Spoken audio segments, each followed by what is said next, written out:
Sí, doctor, no se preocupe, ya lo hablaremos en el salón. Y una disculpa a quien se vio. Pues, bueno.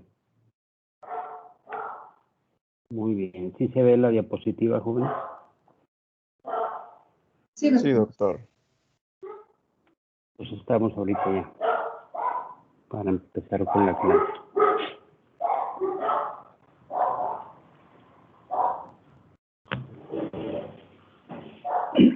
Bueno, les decía ayer que para tratar de hacer pues relativamente fácil y rápido el diagnóstico diferencial de las taquicardias de QRS ancho, el determinar si el origen es ventricular o supraventricular con condición aberrada, bueno, van a aparecer una serie de algoritmos. ¿Sí? Algunos de ellos medio complejones, como fue el primer algoritmo que salió a la luz, que era cuando estaban en equipo Brugada y bueno, Brugada estaba asociado con otro médico holandés, pero ese algoritmo era un poquito complicado. Posteriormente se separan y entonces el doctor Brugada emite un algoritmo en donde pues a través de 4 pasos se logra llegar al diagnóstico diferencial. Y entonces dice él, bueno, tenemos que hacernos diferentes preguntas. La primera pregunta es si existe o no existe más bien ausencia de un complejo de tipo RS en cualquiera de las derivaciones precordiales. Si la respuesta era afirmativa, entonces inmediatamente hacemos el diagnóstico de taquicardia ventricular. Si la respuesta era no, nos pasamos a la segunda pregunta.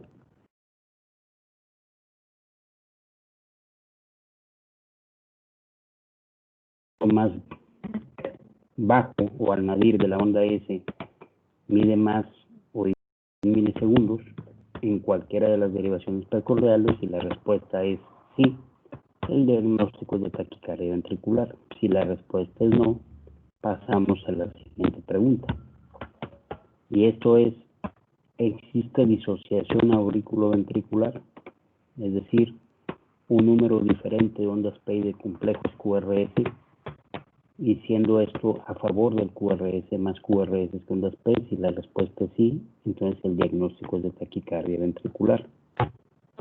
Si la respuesta es no, nos pasamos a la última pregunta. ¿Cuál es la morfología de la taquicardia ventricular? Si es una imagen de bloqueo de rama derecha o es una imagen de bloqueo de rama izquierda. Y bueno, ya decíamos ayer cuáles eran las características para cada uno, si cumplía o si se cumplen los criterios morfológicos para taquiventri, pues obviamente el diagnóstico será este. Si no se cumplen, el diagnóstico será de taquicardia supraventricular.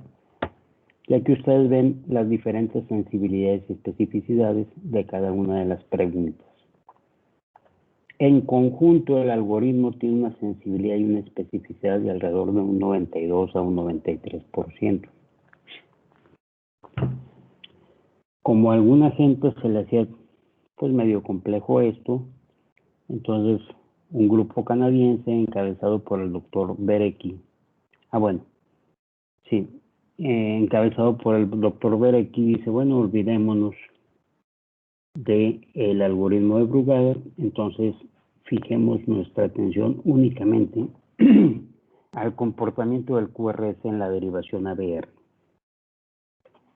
Pero al igual que con el algoritmo de Brugada, este algoritmo de Berecki busca responder a 4 preguntas. La primera pregunta es si existe una R importante, mayor de 5 milímetros de altura en ABR, una R inicial. Si la respuesta es sí, entonces el diagnóstico será de taquiventri. Si la respuesta es no, pasamos a la siguiente pregunta. ¿Existe una onda R pequeña o bien una una onda Q iniciales, pero que midan más de 40 milisegundos de anchura en esa derivación. Si la respuesta es sí, el diagnóstico es de taquicardia ventricular. Si la respuesta es no, pasamos a la tercera pregunta. Si el complejo QRS en ABR es de predominio negativo, existen muescas en la rama descendente o al inicio de la rama de la fase descendente o negativa del complejo QRS. Si la respuesta es sí, el diagnóstico es de taquiventri. Y si la respuesta es no, nos vamos a la última pregunta, que es la velocidad de inscripción inicial contra la velocidad de inscripción terminal del complejo QRS en ABR.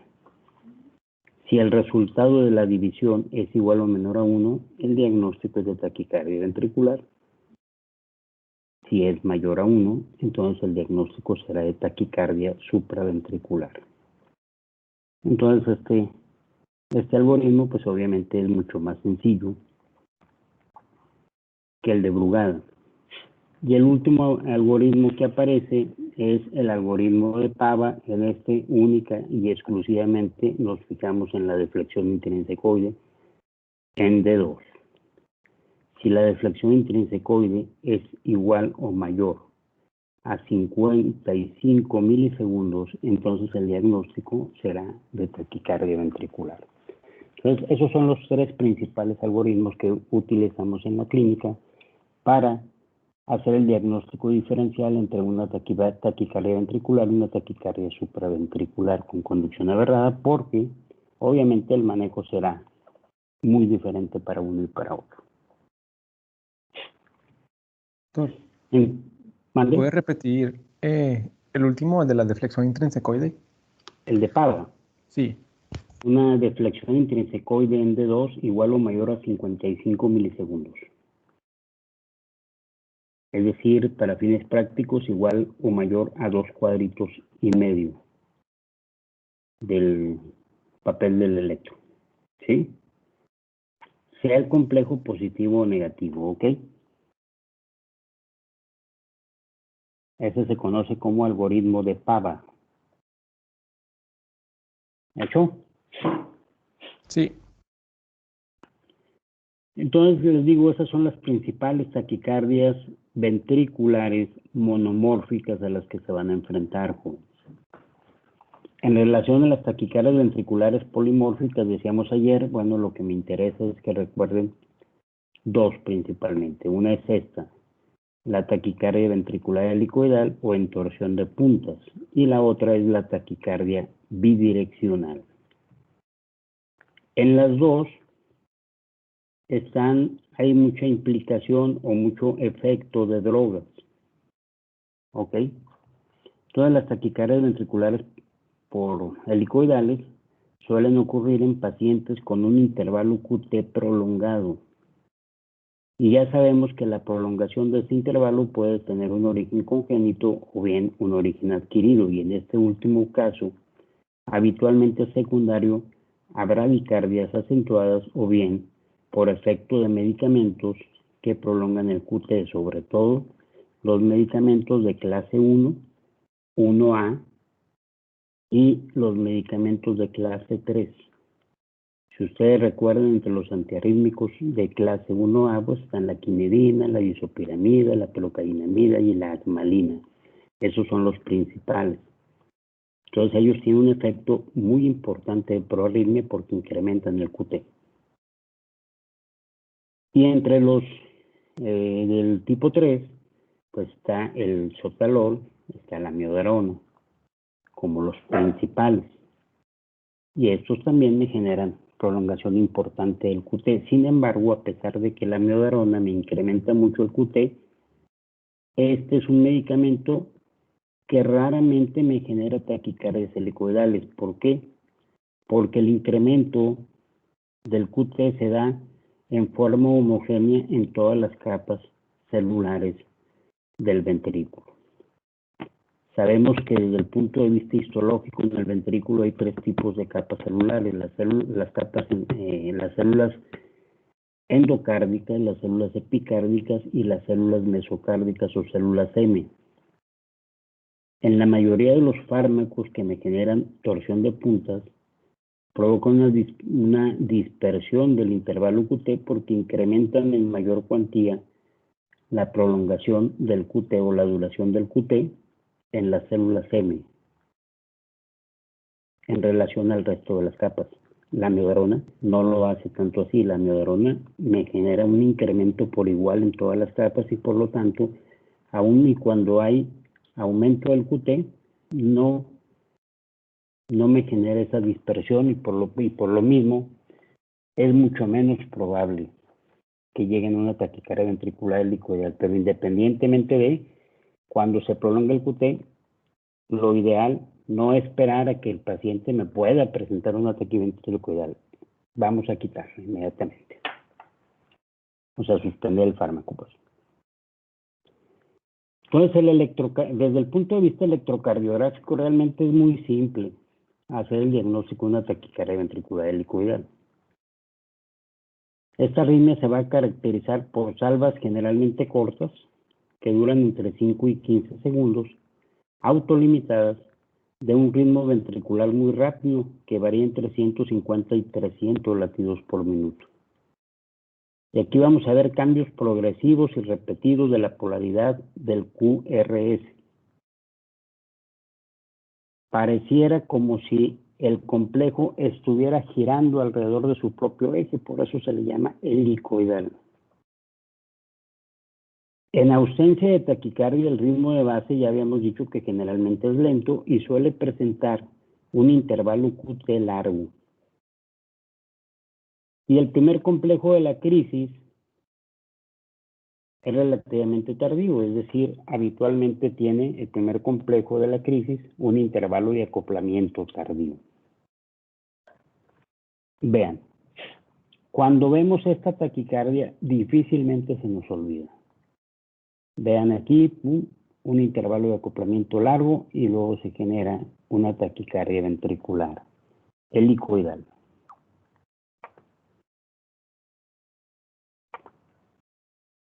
Aquí. Entonces vean cómo de pronto el complejo es pequeño, se va haciendo cada vez más amplio, de mayor voltaje. Llega un punto en que es su máximo voltaje y después otra vez empieza a decrecer en voltaje. Y luego este fenómeno se va repitiendo. No sé si ustedes han oído o han escuchado o han leído sobre la respiración de Cheyne-Stokes.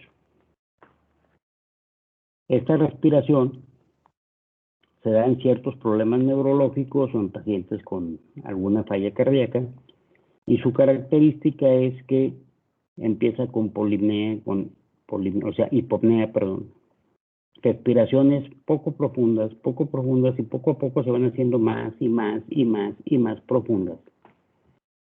Y luego después empieza otra vez a disminuir la profundidad del movimiento de la caja torácica y esto termina con un periodo de asistolia. Y después se vuelve a repetir esto. Entonces, para recordar, les digo, bueno, si ustedes pudieran graficar esa respiración de Cheyne-Stokes, se parecerían mucho a la taquicardia ventricular helicoidal. Lo único que nos faltaría aquí es el periodo de asistolia, es decir, el periodo de apnea. ¿Ok? Entonces, repito, difícilmente se les olvida esto. Esto es muy fácil de determinar. Entonces, cuando tenemos eso, buscar fármacos que me estén promoviendo el problema, dar potasio, o sea, corregir problemas electrolíticos también, dar magnesio. El sulfato de magnesio es un fármaco antiarrítmico específico para este tipo de taquicardia.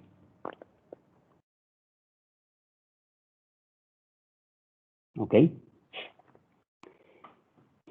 Y en relación a la taquicardia ventricular bidireccional, habitualmente esta es una taquicardia de muy mal pronóstico. Esta la vamos a ver en dos casos específicos y en los dos tenemos alta mortalidad. Uno de ellos es de origen adquirido, intoxicación digital.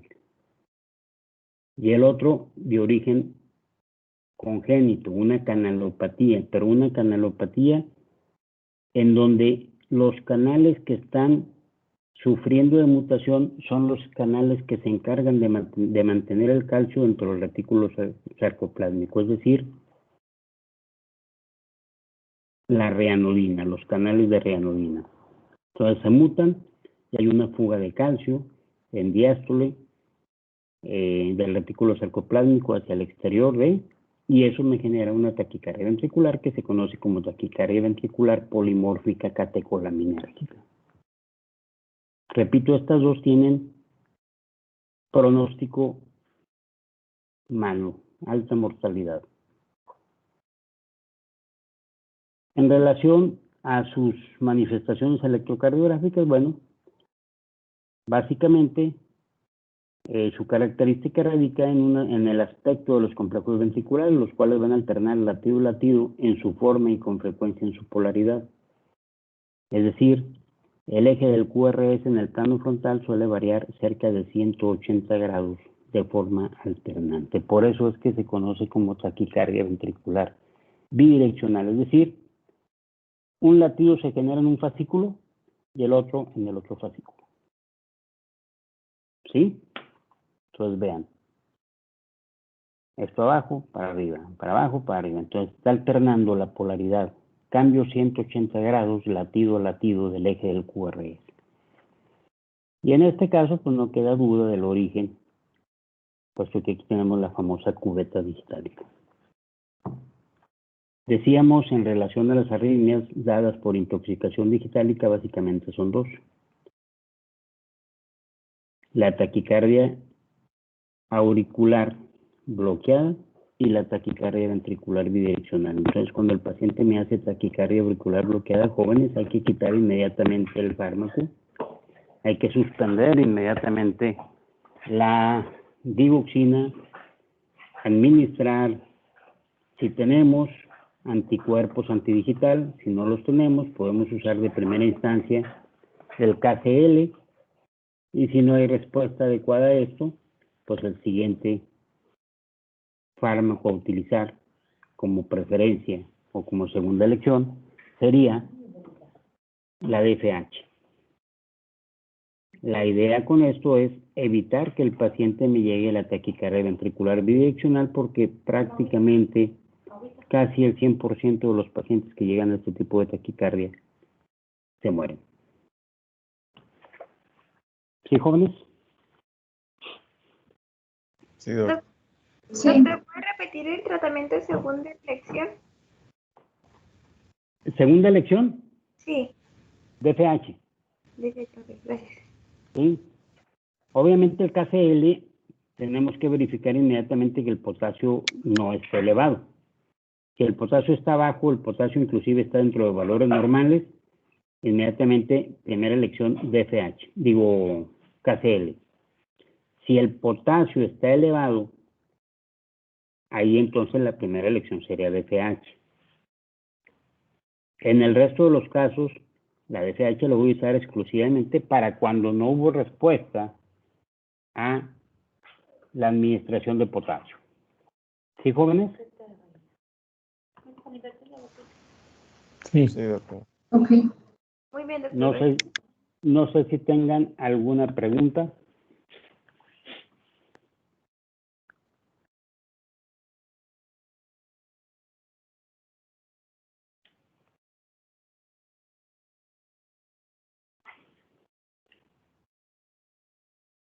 ¿No, jóvenes? Creo que no, doctor. No, doctor, todo bien. Bueno, ahorita nos vamos a brincar a lo que son los bloqueos de rama. Lo que pasa es que lo que son el Brugada, Cutelaro y eso lo traigo en otra diapositiva, entonces eso lo veríamos mañana. Entonces, en relación a los bloqueos generados o los trastornos de conducción dentro del ventrículo, de acuerdo al sitio en donde se localizan estos, pueden ser proximales, es decir, el bloqueo en el tronco mismo, en la rama propiamente dicho, pueden ser fasciculares o pueden ser distales, parietales. Y estos últimos pueden estar dados en la unión de la fibra de Purkinje con el músculo cardíaco, o lo más raro, en la unión o en la transmisión del impulso de una célula muscular a la siguiente. Esos son los más raros. ¿Sí? Entonces, por definición, decimos que existe un bloqueo ventricular cuando hay un retraso de la conducción del estímulo eléctrico en algún lugar del sistema específico de conducción intraventricular. Y ya decíamos que este bloqueo puede producirse tanto en el lado derecho como en el izquierdo y a distintos niveles, desde los troncos de las ramas hasta la periferia, es decir, en los fascículos o inclusive en la pared ventricular, en el músculo propiamente dicho. Y por esta razón, los bloqueos básicamente los vamos a dividir en tronculares, en fasciculares y en parietales. Ahorita, en relación a los fasciculares, nos vamos a referir exclusivamente a los izquierdos, que es lo que más. O sea, cuando ustedes les preguntan en algún examen, no les van a preguntar de los derechos, jóvenes. ¿Por qué? Poca gente sabe en relación a los bloqueos fasciculares derechos. Entonces, no les van a preguntar de esos. Por eso, ahorita no nos vamos a meter tanto en esto. Al igual que cualquier bloqueo, según el grado o la intensidad del mismo, podemos dividirlo en 3 grados. Primer grado o grado menor, segundo grado o grado intermedio y tercer grado o avanzado. Anteriormente, ustedes por ahí todavía lo pueden encontrar en muchos libros de electrocardiografía. Al primero y al segundo grado se les conoce como bloqueos incompletos. Y al de tercer grado o avanzado se le conoce como completo, o lo denominan como completo. Sin embargo, esta nomenclatura no es adecuada. ¿Por qué? Porque de pronto yo puedo tener un paciente con un bloqueo aparentemente completo en la rama izquierda y de pronto asociarse un bloqueo del fascículo anterior de la rama izquierda. Si el bloqueo en la rama ya era un bloqueo completo, entonces ¿cómo voy a explicarme la presencia del bloqueo del fascículo anterior? Si se supone que ya no debería pasar ningún estímulo. ¿Sí? Y el segundo motivo, de pronto, a veces, nosotros podemos tener un bloqueo supuestamente un bloqueo completo con rama izquierda, por ejemplo, que el QRS mide 14 centésimas de segundo y de pronto nos topamos o vemos que al tomar electrocardiogramas después, varios días después, se incrementa la anchura del QRS de 14 a 16, 18 centésimas de segundo. No se pudo haber hecho más completo el bloqueo, pero sí pudo avanzar más. Por eso la escuela mexicana está de acuerdo con la nomenclatura del doctor Valles de Luna, que es quien divide los bloqueos así, como primero, segundo, tercer grado o de grado menor, intermedio o avanzado. Entonces, por favor, ya vayan olvidándose de denominar a los bloqueos como incompletos o completos. El hacer el diagnóstico de los bloqueos de rama no tiene mayor problema. En relación al bloqueo de rama derecha, en el bloqueo de primer grado, electrocardiográficamente lo que vamos a ver es un QRS angosto, que mide menos de 12 centésimas de segundo. El complejo QRS muestra la imagen en orejas de conejo, es decir, RSR' en B1, con QRS pero S empastada en B6. Y en este caso la repolarización va a estar normal. La onda T va a seguir la polaridad del complejo QRS, no va a haber problema. En el grado 2, el QRS sigue siendo menor de 12 centésimas de segundo. Obviamente tenemos las orejas de conejo, RSR', pero aquí lo que se asoció la diferencia con el grado 1 es que aquí ya tenemos trastornos secundarios de la repolarización, es decir, ya vamos a tener inversión de la onda T en B1, B2, de ramas asimétricas. Y solamente hasta que tenemos un bloqueo de avanzado, entonces ya vamos a tener un QRS igual o mayor a 12 centésimas de segundo, con empastamientos medio finales, las orejas de conejo, RS, R' con cúspide de la R empastada en B1, QRS con empastamientos evidentes de la onda S en B6, y obviamente onda T con una polaridad opuesta a los empastamientos del QRS, pero de ramas asimétricas. ¿Sí? Entonces, vean ejemplo de bloqueo de rama derecha. En este caso, no tenemos el patrón típico RSR'. ¿Por qué? Porque este complejo o este bloqueo es un bloqueo agudo que complica a un proceso de isquemia miocárdica. Por eso desaparece la primera R y ahora me da una imagen de QR, como si fuera un bloqueo de rama derecha atípico. ¿Sí? Vean aquí, obviamente estos son ejemplos de bloqueos avanzados. Tenemos R, S, R', las orejitas de conejo con una complejo QRS con S empastada evidente en B6, con inversión de onda T, el complejo QRS mide más de 12 centésimas de segundo, etcétera, etcétera. Bloqueo avanzado de la rama derecha. En cuanto al bloqueo de rama izquierda, igual. El bloqueo de primer grado tiene un QRS de menos de 0.12 segundos. Aquí obviamente va a desaparecer el primer vector septal, que es dependiente de la rama izquierda, y como consecuencia las manifestaciones eléctricas de este primer vector. Es decir, si este vector normalmente me da origen a la R inicial en B1 y a la Q inicial en D1 y B6, entonces al desaparecer el vector, pues obviamente van a desaparecer estas ondas. No vamos a tener R en B1 ni Q en D1 B6. Y de nuevo, la repolarización está respetada. En el de segundo grado, el QRS sigue siendo menor de 2 centésimas de segundo. De nuevo, ausencia de R inicial en B1 y de Q en D1 y B6, pero ya tengo trastornos secundarios de la repolarización. Y finalmente, en el grado 3, ya tengo complejos QRS iguales o mayores a 12 centésimas de segundo con empastamientos medio finales, complejos de tipo QS en B1, una onda R pura con empastamiento medio en B6, un complejo de tipo QS en ABR y ondas T de polaridad opuesta a los empastamientos del QRS. Como lo vemos aquí, ven. Doctor, QS, una pregunta. ¿A qué se refiere con el término empastamiento? las muescas estas que aparecen aquí. Ah, la muesca. Sí. Las muescas estas que aparecen aquí.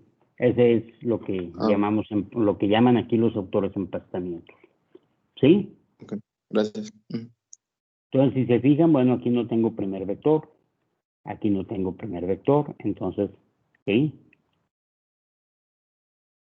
QS, R pura. El QRS más de 2 centésimas de segundo, cambios en la morfología o en la polaridad de la onda T en relación a el complejo QRS.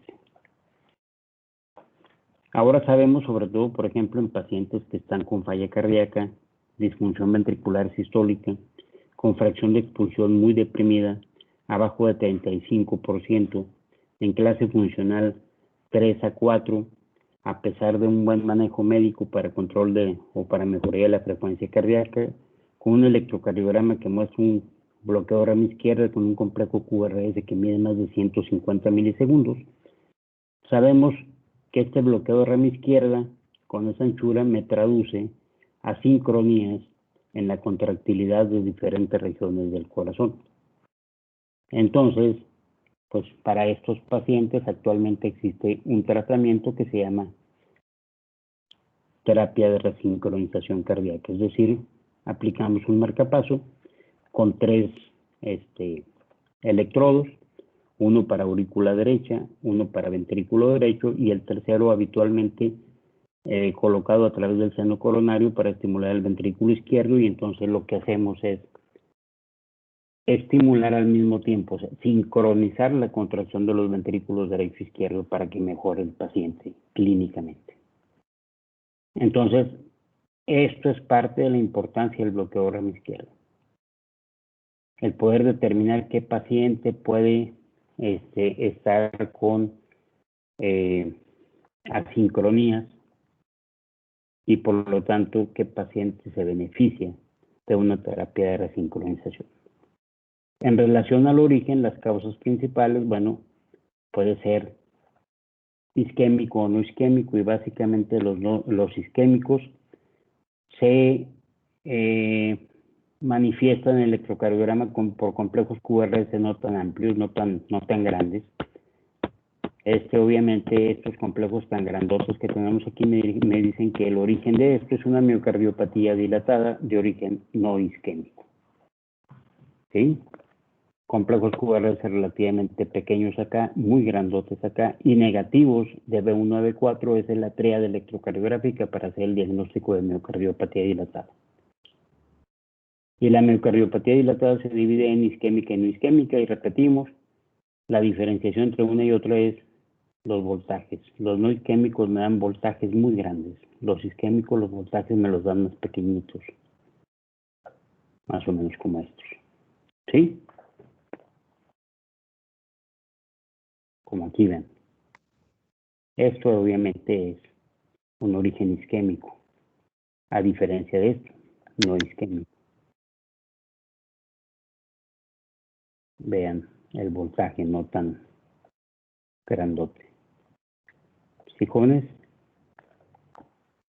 Entonces, bueno, yo creo que hacer el diagnóstico no es difícil. En este caso es un ejemplo de un fenómeno de Wenckebach en la rama izquierda, un bloqueo de segundo grado tipo Wenckebach en la rama izquierda. Vean cómo tenemos aquí un complejo relativamente angosto, normal. Aquí lo que denominarían anteriormente bloqueo de rama izquierda incompleto, y acá un bloqueo de rama izquierda completo. O sea, normal, bloqueo de rama izquierda moderado, avanzado. Y después se repite el proceso. Entonces, un fenómeno de Wenckebach en la rama izquierda de las vejizas.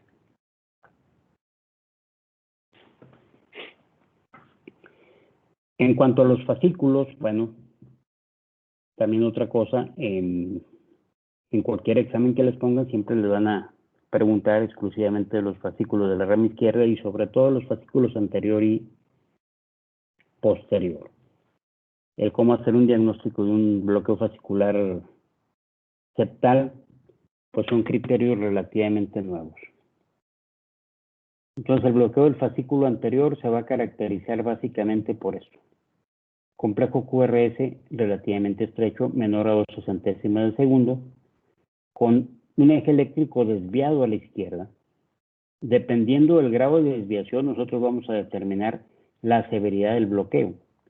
Si está entre menos 30 y menos 45 grados, decimos que es un bloqueo de primero o segundo grado, o bloqueo incompleto del fascículo anterior.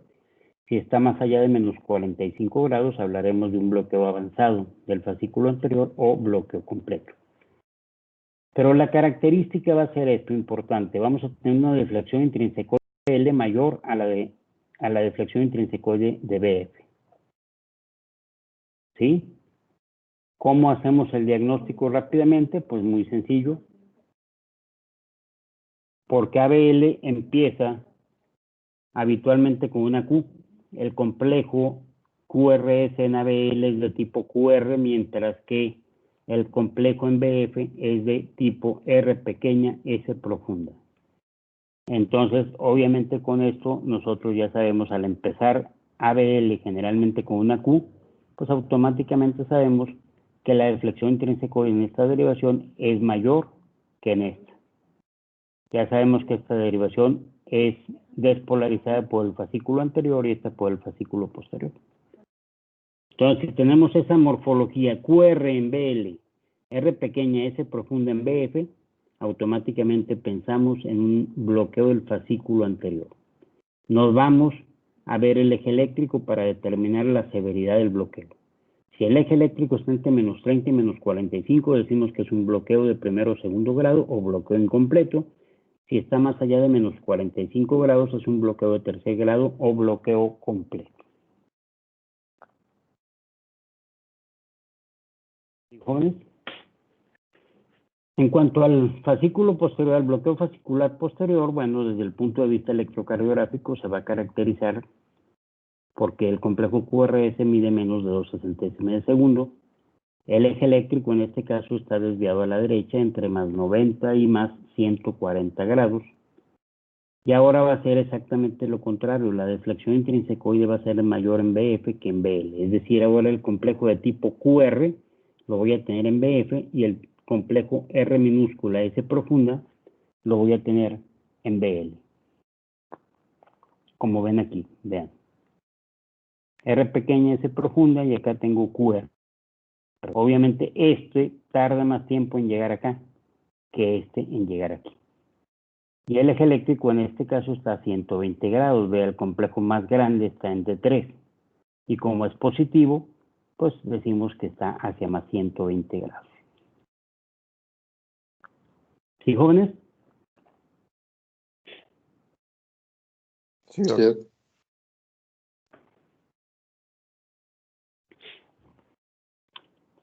Bueno, en la literatura ustedes lo que van a escuchar como bloqueo bifascicular es la asociación de un bloqueo de rama derecha con un bloqueo de alguno de los fascículos de la rama izquierda. Aunque para la escuela mexicana ese sería un bloqueo bilateral. Para la escuela mexicana el bloqueo bifascicular es un bloqueo que se localiza en el mismo o por ejemplo en la rama derecha y alguno de sus fascículos o en la rama izquierda y alguno de sus fascículos. Pero bueno, vamos a quedarnos para el examen con el bloqueo bifascicular como la asociación de un bloqueo de rama derecha más uno de los fascículos de la rama izquierda, que en este caso sería fascículo. ¿Qué fascículo es, joven? El ¿El medial, anterior? el posterior. ¿Mandé? No era anterior. El Es posterior. es el anterior. Tengo QR Por en la onda BL Q. con RS en BF. ¿De qué grado es? El eje eléctrico está a menos 60 grados, entonces es un bloqueo avanzado. Tenemos un bloqueo avanzado de rama derecha más un bloqueo avanzado del fascículo anterior de la rama izquierda de las de Higgs. ¿Estamos, jóvenes? Aquí sí es lo que Sí, el decía, anterior. aquí sí es lo que decías ahorita. Bloqueo de rama derecha y en este caso un bloqueo del fascículo posterior de la rama izquierda. Tenemos QR en D2 de 3BF y RS en BL con un eje a más 120 grados. ¿Estamos? Entonces, rama derecha, fascículo posterior de la rama izquierda. Y como tenemos aquí PR largo, bueno, pues los autores antiguos decían que esto constituía un bloqueo trifascicular.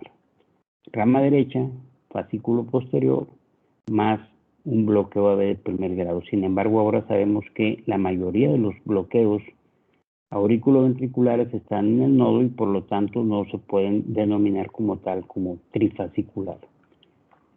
Para poder decir que efectivamente es un bloqueo trifascicular, debemos demostrar que este bloqueo AB está dado por un incremento del intervalo HB, es decir, que el problema está en la conducción a nivel de las de Higgs. Mientras no tengamos el estudio electrofisiológico, lo único que vamos a decir que es un bloqueo bifascicular más un bloqueo AB de primer grado, y se acabó.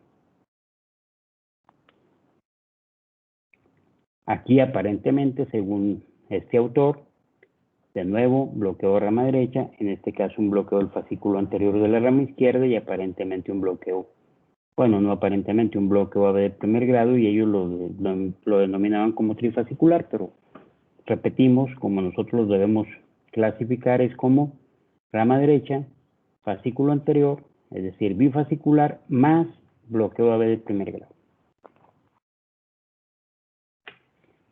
¿Sí, jóvenes? Sí. ¿Alguna pregunta, joven?